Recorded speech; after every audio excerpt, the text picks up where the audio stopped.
Everyone, this is Manu Sharma. Warm welcome to my channel educating hand. As you know, हमारा जो topic चल रहा है वो है कंजक्शंस का, जिसकी हम प्रैक्टिस कर रहे हैं 6th स्टैंडर्ड के लिए। And containing this practice today we will do exercise number B from classroom assignment number 82 and your book is BBC Compacta and module number is 6.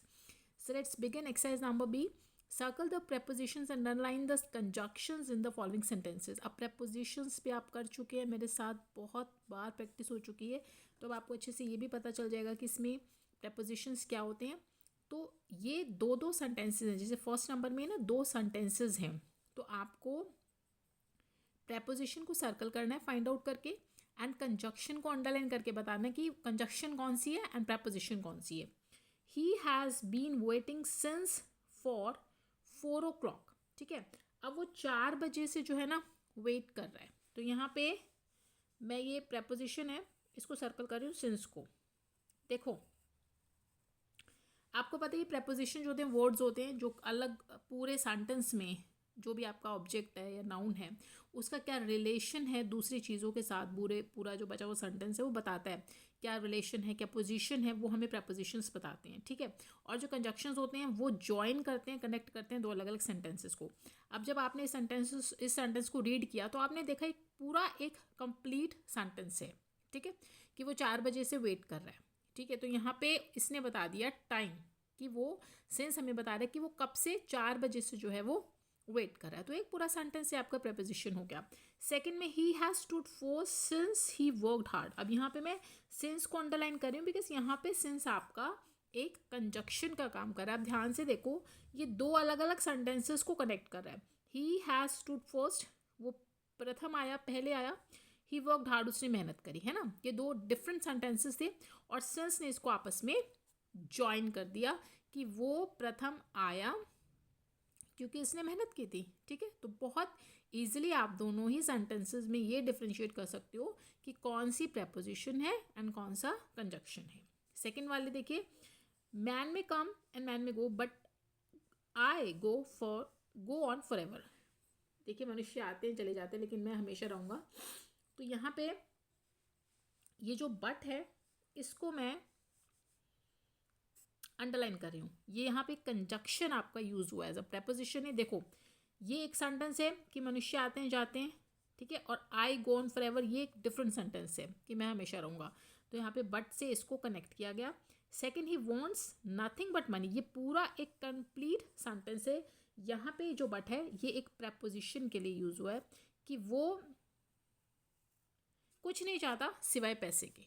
ठीक है, चलिए next, he rain after her with the book, वो जो है उसके पीछे book के साथ दौड़ा। अब ये देखो पूरा कंप्लीट सेंटेंस है, तो यहाँ पे जो आफ्टर है ना इसको मैं सर्कल कर रही हूँ कि ये preposition है, ये बता रहा है कि वो उसके पीछे बुक के साथ दौड़ा। I call you after I have spoken to your parents, मैं आपको बुलाऊंगा आपके पेरेंट्स के साथ बात करने के लिए बाद, मतलब मैं उनसे बात करता हूँ, उनसे बोल लेता हूँ, उसके बाद मैं आपको बुलाऊंगा। अब देखो ध्यान से कि यहाँ पे दो अलग अलग सेंटेंस है कि I will call you later, sorry I will call you, यहाँ पर एक सेंटेंस, फिर I have spoken to your parents ये दूसरा सेंटेंस, इसको यहाँ आफ्टर से कनेक्ट किया गया है। ठीक है, आगे समझ चलो। Fourth, this shop is open till 6 o'clock, ये वाली जो आपकी हाँ जी, ये जो शॉप है ये 6 बजे तक खुली है, तो यहाँ पे जो टिल है ना इसको मैंने सर्कल कर दिया, preposition, पूरा एक सेंटेंस है, टाइम बता रहा है टिल के 6 बजे तक खुली है। आगे, दे couldn't go till the ticket was confirmed। अब देखो दो अलग अलग सेंटेंस है कि एक तो दे couldn't go जा नहीं सकते और ticket was confirmed, ticket confirm हुई। ठीक है, यानी वो जब तक नहीं जा सकते जब तक कि उनके टिकट कंफर्म नहीं हो जाती, तो यहाँ पे टिल ने एक कनेक्टर का काम किया है। ओके, आई होप आपको क्लियर हो रहा होगा। Next fifth, I asked everybody to come but only 2 people came, मैंने मतलब हर किसी से पूछा था, हर किसी को बोला था आने के लिए, लेकिन ओनली 2 people केम, लेकिन 2 ही लोग आए। ठीक है, तो यहाँ पे जो बट है इसको मैं अंडरलाइन कर रही हूँ, ये कंजक्शन का काम कर रहा है। I asked everybody to come ये एक सेंटेंस हो गया, ओनली 2 people केम ये दूसरा सेंटेंस हो गया, तो बट ने इसे ज्वाइन कर दिया। ठीक है, everyone was there but him. अब देखो यहाँ पे ये जो बट है ना, ये प्रपोजिशन का काम कर रहा है कि वहाँ पर हर कोई था सिवाय उसके, बस एक वो ही नहीं था। ठीक है। 6, there is a letter for you. यहाँ पे तुम्हारे लिए एक लेटर है।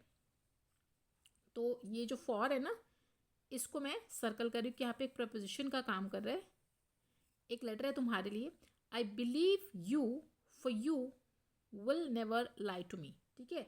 अब यहाँ पे जो फॉर है ये वाला, ये एक कनेक्टर का काम कर रहा है। देखो आई बिलीव यू, एक सेंटेंस तो ये हो गया, and you will never lie to me, तुम मुझसे कभी झूठ नहीं बोलोगे, ये दूसरा सेंटेंस हो गया। तो फॉर ने यहाँ पे इसको ज्वाइन कर दिया कि मैं तुम पर इतना विश्वास करता हूँ या मुझे तुम पर विश्वास है कि तुम कभी भी मुझसे झूठ नहीं बोलोगे।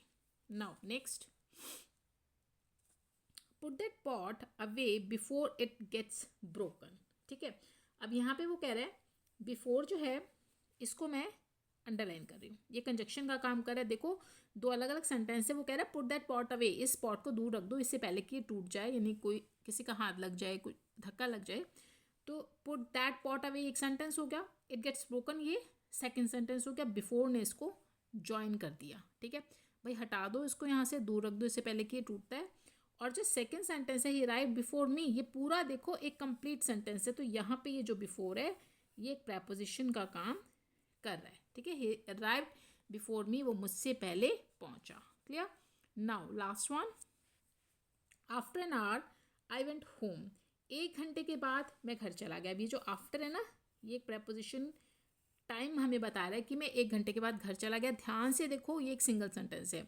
इसमें देखो, I will call you after I have spoken to him, मैं तुम्हें बुलाऊंगा, जैसे ऊपर वाला सेंटेंस था वैसा ही यही है। I will call you after I have spoken to him, मैं तुम्हें बुलाऊंगा उससे बात करने के बाद। ठीक है। तो यहाँ पे ये आफ्टर जो है कंजक्शन का काम कर रहा है। दो डिफरेंट सेंटेंसेस है कि आई विल कॉल यू, एक तो ये सेंटेंस है, I have spoken to him, मैंने उससे बात की है। ठीक है। तो ये दोनों सेंटेंसेस को आफ्टर ने कनेक्ट कर दिया। आई होप आपको क्लियर हो गई होगी एक्सरसाइज नंबर बी। फिर भी अगर आपको कोई डाउट्स होते हैं तो आप मुझे कमेंट्स करके पूछ लिया करो, मैं वहाँ पर रिप्लाई कर दूंगी। वीडियोस अगर हेल्पफुल हैं तो प्लीज़ लाइक शेयर करो, सब्सक्राइब करो भाई जल्दी जल्दी चैनल को, ताकि मुझे बहुत सारा मोटिवेशन मिले एंड ऑफ कोर्स आपकी प्रैक्टिस हो सके एंड आपके कॉन्सेप्ट्स क्लियर हो सके, ये मेरा मोटिव है। और बाकी की जो नेक्स्ट एक्सरसाइजेस हैं वो नेक्स्ट वीडियो में करेंगे। Till then stay happy, stay healthy.